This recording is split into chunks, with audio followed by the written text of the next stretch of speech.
Hoje eu quero trazer para vocês uma perspectiva nova de como é que a gente pode interpretar um trânsito. Nós temos agora Júpiter passando pelo signo de Câncer, e nós sabemos que Júpiter é um planeta, é um graha, que significa para a gente temas como expansão, como prosperidade, coisas que fazem nós evoluirmos, coisas que expandem a nossa consciência. Fala bastante sobre a questão da prosperidade material também.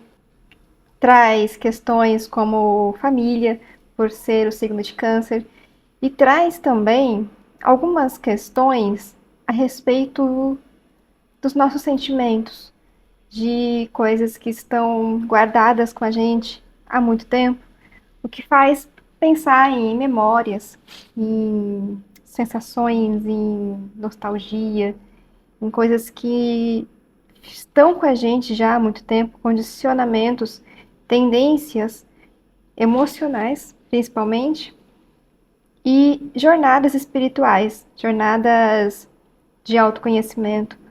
Então, esse é um trânsito muito poderoso. E assim como todo trânsito, nós sabemos também que ele afeta as pessoas de maneiras diferentes. Há pouco tempo eu recebi uma pergunta de uma pessoa que veio se consultar e queria saber por que, no caso, era um eclipse, e ele queria entender por que ele era tão afetado pelo eclipse e as pessoas ao redor dele, nem todas, estavam com esse cansaço ou com esses gatilhos em relação a medo, em relação a inseguranças, ou sentindo até um mal-estar, dor de cabeça, enjoo, fraquezas, tonturas, insônia. Então, por que ele sentia isso e por que as outras pessoas ao redor dele não sentiam nada disso?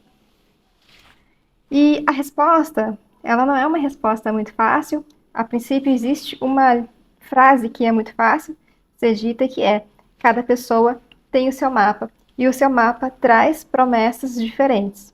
Até aí tudo bem. Mas não fica muito claro como é que esse trânsito afeta os mapas de formas tão diferentes. Por que uma pessoa que é capaz de passar por um eclipse, como era esse caso, e não sentir nenhum tipo de mal-estar, e outra pessoa, cerca de algumas semanas antes, já estava se sentindo mal, durante o dia se sentiu realmente muito enfraquecido, e até algum tempo ainda depois do eclipse, se sentia que estava muito estranho, que não tinha voltado ao normal ainda. Algumas pessoas ficam doentes, algumas pessoas só têm um mal-estar durante o dia do eclipse. Então, por que tem essa diferença que é tão nítida entre as pessoas se o trânsito é o mesmo? E aí eu volto a dizer que no mapa natal a gente tem configurações diferentes e eu vou mostrar para vocês agora algumas delas. Aqui a gente tem um mapa que, no caso, esse é o mapa do céu do momento. A gente tem Saturno no signo de Peixes, nós temos Marte passando por Áries, o Sol passando por Touro, aqui é Mercúrio e Vênus passando pelo signo de Gêmeos, o Júpiter em Câncer, né? Leão recebendo Queto, já faz um tempo, daqui a pouco já se muda de signo, Virgem, Libra, Escorpião, Sagitário, Capricórnio estão vazios, e a Lua com Rahu no signo de Aquário. Esse é o céu de hoje. Bem, esse céu de hoje, ele conversa com cada mapa, com cada um de nós de uma forma diferente. E aí nós temos o ascendente. Aqui eu posso selecionar, por exemplo, o ascendente de Sagitário, que é uma outra pessoa que já veio se consultar comigo e também me perguntou por que os trânsitos têm essa diferença. Então eu aproveito já para responder. Então, para o Lagna, para o ascendente em Sagitário, esse Júpiter ele está passando na 8ª casa dessa pessoa. A gente conta a casa, 1, 2, 3, casa 4, aqui em Peixes, 5, 6, 7 e 8 e chega até Câncer. E a casa 8, para um trânsito de Júpiter, não é favorável. Os textos clássicos, os Shastras, dizem pra gente que a pessoa pode passar por alguns apertos, algumas situações de desafios. Quando a gente analisa esse trânsito de Júpiter a partir da Lua, e essa pessoa coincidentemente tem a Lua, deixa eu só verificar, ela tem a Lua em Capricórnio.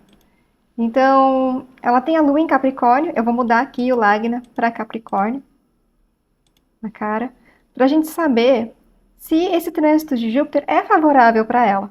E é. Quando a gente seleciona esse Lagna para o signo da Lua dela, o trânsito de Júpiter passa a ser favorável. Então, traz aqui alguns outros trechos dos textos clássicos que trazem coisas boas, consideradas boas, acontecendo durante esse período. Esse tipo de trânsito, como planetas lentos, planetas ou grahas lentos, como Júpiter, que demora 1 ano em cada signo, como Saturno, que demora 2 anos e meio em cada signo, ou como Rahu e Ketu, que demoram cerca de 1 ano e meio em cada signo, são trânsitos interessantes de serem analisados dessa forma. É diferente da Lua, por exemplo, que nós vamos analisar, mas não por signo, nós vamos analisar por nakshatras. É diferente, por exemplo, de Mercúrio, que é muito rápido passando pelas casas. Mas a nível de interpretação de trânsitos dentro do mapa natal, Saturno, Júpiter, Rahu e Ketu são considerados grahas lentos e trazem karmas que ficam atuando durante um tempo razoável em que a nossa mente consegue fazer uma boa observação do que está sendo ativado e até redirecionar os nossos planos dentro desse período, porque é extremamente possível de ser feito, né? Como eu disse, diferente de Mercúrio, por exemplo, que é muito rápido. Então, aqui, quando a gente tem um trânsito de Júpiter, para essa pessoa que tem o ascendente em Sagitário com a Lua em Capricórnio, o trânsito de Júpiter se mostrou de forma mista, se mostrou favorável através do ponto de vista da Lua e se mostrou desfavorável no ponto de vista do ascendente. Tradicionalmente, nós enxergamos muito a partir da Lua, o trânsito dos Shastras fala a partir da Lua, mas não tem como separar. O Lagna e a Lua, os dois são pontos que a gente precisa analisar. E aí, como eu expliquei para essa pessoa, o trânsito de Júpiter por esse ano vai favorecer por um lado e vai desfavorecer pelo outro.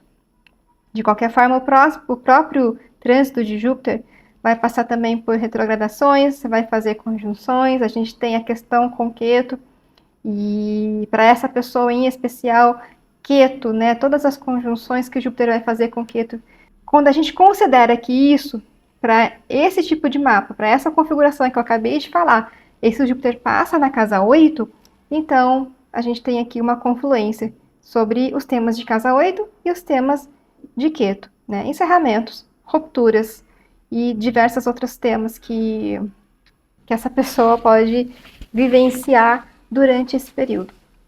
Então eu vou dar mais um exemplo.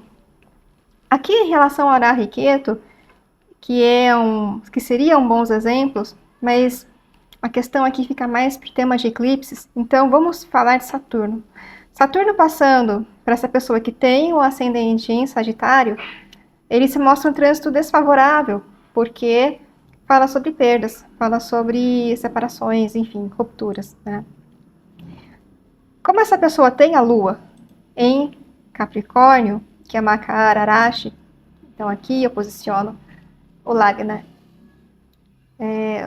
Jama Lagna, no signo de Capricórnio, esse trânsito de Saturno já se mostra favorável e fala inclusive do oposto do que a gente viu a partir do signo de Sagitário, né, do Lagna Sagitário.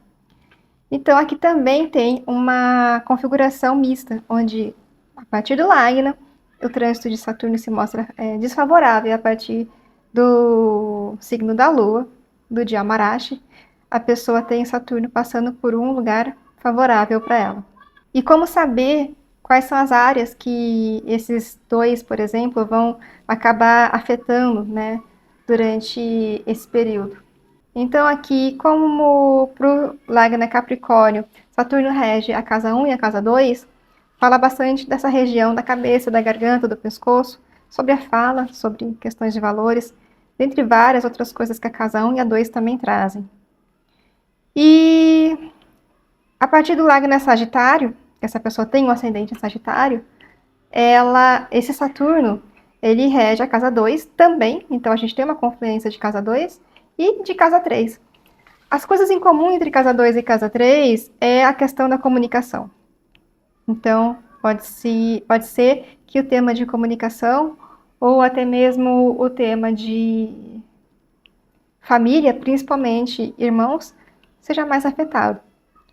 E Júpiter, a partir do Lagna Capricórnio, ele rege tanto a casa 12 quanto a casa 3. A casa 3 já apareceu antes, e a casa 12 é uma casa que fala sobre perdas, sobre desgastes, sobre os sonhos, fala também sobre moradia no exterior, fala sobre várias coisas. E a partir do ascendente em Sagitário, esse Júpiter rege o ascendente também e rege a casa 4, que é a casa da moradia, a casa da residência, da terra natal, dos sentimentos, entre várias outras coisas. Então, existem alguns temas aqui que já estão bem claros em relação ao que esses trânsitos podem trazer. Saturno já está há um tempo, então os efeitos de Saturno essa pessoa já está percebendo há um bom tempo já. E Júpiter, no caso, que acabou de ingressar no signo de Câncer, são temas que vêm à tona e começam a surgir mais a partir de junho, né, do 1º, 2 de junho, que é quando Júpiter fez o seu ingresso no signo de Câncer. E conforme ele vai fazendo as mudanças dele em relação a nakshatras, em relação a conjunções, a retrogradação, aspectos, é que essa pessoa vai conseguir perceber um pouco melhor sobre o que é esse trânsito de Júpiter, tanto na casa 8 quanto na casa 7. Um aspecto de trânsito também, quando a gente vai olhar o trânsito, existe essa perspectiva de de quem é esse mapa, né?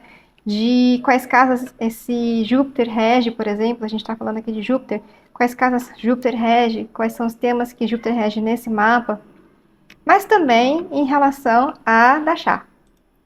E aí, nesse caso, essa pessoa, coincidentemente, acabou de ingressar no Mahadashá de Júpiter, né? Aconteceu isso lá por volta de março. O que nos diz que o trânsito de Júpiter, por exemplo, vai ter uma relevância muito maior, até mesmo do que o trânsito de Saturno. Isso é importante da gente entender, porque apesar dela estar vivendo já há um tempo esse trânsito de Saturno, aqui em Peixes, esse recém-trânsito que aconteceu agora, de Júpiter, é algo que vem com um impacto muito maior, principalmente no primeiro período do Mahadashá, né? Onde o período e subperíodo, os primeiros, o primeiro subperíodo dentro do período maior de Júpiter, é o próprio Júpiter. Então, é Júpiter, Júpiter. E esse impacto se torna maior nessa primeira Antardashá, nesse primeiro subperíodo. E para finalizar, um outro ponto que também fala sobre a análise de trânsitos é a Revolução Solar, que já traz os destaques do ano e mostra para a gente se, por exemplo, um trânsito de Júpiter ou trânsito de Saturno ou Rahu e Ketu são trânsitos que a gente vai precisar ficar de olho, que a gente tem interesse em ficar de olho nesse trânsito e se aprofundar nele para poder entender melhor o comportamento do que a Revolução Solar promete para aquele ano da pessoa. E se você captou bem a ideia dos trânsitos, você deve ter percebido que os trânsitos, eles não atuam sozinhos. Existe a sobreposição de interpretação que primeiro vem a Mahadashá, que fala para a gente sobre um pano de fundo maior, é um cenário que acontece, como se fosse um cenário, um palco, onde tudo acontece, e depois a gente tem o trânsito em si. E no meio disso tudo a gente tem a revolução solar também. Mas se você tiver já a sua Mahadasha e souber o trânsito que está passando em cima da sua Mahadasha, isso já traz muitas informações, sabendo principalmente, é claro, né, em que posição do mapa que esse trânsito está passando. Com esse vídeo eu espero que eu tenha complementado a resposta para essa pessoa e também para você que nunca ouviu falar sobre trânsito astrológico, que não faz ideia de como essas coisas funcionam. E é claro que a dúvida de uma pessoa pode ser a dúvida de mais pessoas, possivelmente é, já que eu recebo muito dessa dúvida, que é porque um trânsito afeta as pessoas de maneiras diferentes. Então, eu acho que aqui eu consegui demonstrar bastante de forma visual para vocês. Deixa eu só mostrar mais uma coisa, que é um ponto sobre por que realmente que os trânsitos tendem a ser diferentes para cada pessoa. Porque, como eu te falei, se a gente pegar todas as pessoas que têm esse ascendente em Sagitário, Júpiter tem um trânsito desfavorável aqui para essa pessoa. E a pessoa que eu dei o exemplo agora, ela tem a Lua em Capricórnio, o que faz o trânsito de Júpiter ser favorável. E é claro que vai ter nuances e vai ter camadas, né, de interpretação, porque o Lagna, o Udaya Lagna, que é o ascendente, tem interpretações diferentes em relação ao signo da Lua, ao Jama Rashi, tá? Mas vamos deixar essa parte de lado, né? Então, se eu tiver, por exemplo, o mesmo Lagna dessa pessoa e tiver, no caso ela tem o Lagna em Sagitário, né, o Udaya Lagna. Se eu tiver o meu Udaya Lagna também Sagitário, isso quer dizer que esse trânsito para mim ele vai ser desfavorável, aqui como eu mostrei, e então vai ser misto também, porque ela tinha a Lua aqui em Capricórnio e aqui para esse Lagna Júpiter tinha um trânsito favorável. A resposta é, se você tiver o Udaya Lagna em Sagitário e a Lua em Capricórnio, que foi o exemplo que eu dei, isso aqui vale para você, tá? É claro que as configurações dentro do próprio mapa, e eu não vou entrar em detalhes sobre configurações do mapa dessa pessoa, mas também indicam muito sobre como é que esse trânsito vai se comportar. Mas logo de cara, se eu tenho o meu Udaya Lagna em Sagitário, mas a minha Lua não é em Capricórnio, vamos supor que a minha Lua seja lá em Mina. Não, vamos colocar uma Lua em Vrishaba, né? Aqui, se eu tenho o meu Lagna, o meu Udaya Lagna em Sagitário, Júpiter já era desfavorável, como nós vimos. Se a minha Lua estiver em Touro, no signo de Touro, que Vrishaba é o Touro, isso quer dizer que eu tenho também o trânsito de Júpiter de forma que também não é positiva, que tem um outro termo que eu não vou explicar agora, mas também é um termo que é considerado negativo, é um trânsito negativo para o Lagna em Vrishaba, em Touro. Logo, aqui tem uma confluência sobre dois posicionamentos sobre o mesmo Júpiter, que falam de um trânsito mais desafiador do que para quem tem o Udaya Lagna em Sagitário, mas tem a Lua em Capricórnio. Percebe como que os mapas eles podem ter configurações diferentes, e eles têm configurações diferentes. E não são só essas configurações, né? As configurações também falam a respeito sobre aspectos, sobre, enfim, yoga, sobre outras configurações que existem dentro do próprio mapa e da forma como é que eles se conversam, como é que esses planetas se conversam. Então, essa é só a ponta do iceberg, né? A gente tem muito mais coisa ainda para analisar sobre um trânsito. E é por isso que é tão importante entender que os trânsitos, de forma genérica, a gente não faz previsão. A gente fala sobre tendências, a gente fala sobre a essência do trânsito, e ele não deixa de ser importante porque quando a gente sabe sobre a tendência, sobre a essência desse trânsito, a nossa consciência ela fica mais expandida, ela fica mais alerta, ela fica mais presente. Isso já ajuda. Então, eu espero ter ajudado de alguma forma a esclarecer algumas dúvidas que estão pairando por aí na cabeça de vocês. Lembrando que quem acompanha já os trânsitos comigo, Na plataforma que vocês receberam o acesso, os trânsitos de Júpiter estão todos lá até o final do percurso dele no signo de Câncer. Todas as conjunções, todos os aspectos, todas as fases que ele vai passar, que o Júpiter vai passar até 2027, estão todos lá. E também a essa altura, se você ainda não viu os trânsitos do mês, todos eles estão ali já na timeline para você poder acompanhar todos os ingressos e as mudanças de signos e de conjunções. Nós vamos passar do dia 15 de junho até o dia 15 de julho.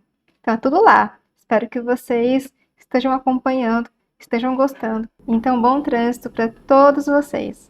Até mais.